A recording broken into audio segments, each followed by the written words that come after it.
Niat klarifikasi dugaan penipuan 300 juta rupiah, suami Boyen malah terancam pidana baru. Suami Boyen, Ruli Anggi Akbar telah memberikan klarifikasi soal tuduhan dugaan penipuan dan penggelapan dana investasi dengan total kerugian 300 juta rupiah.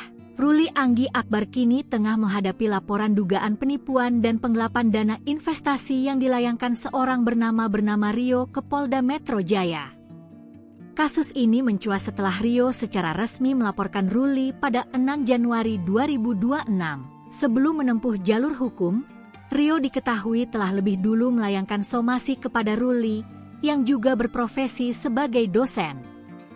Niat klarifikasi atas dugaan penipuan, pria yang akrab disapa Ezel itu justru terancam terjerat masalah baru. Hal ini diungkapkan langsung oleh kuasa hukum Rio, Santo Nababan.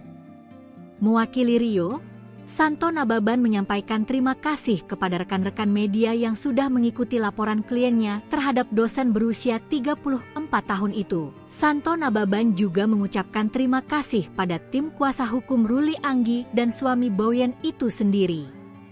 Pasalnya, buntut klarifikasi tersebut, Santo yakin bahwa Ruli akan tersandung tindak pidana baru.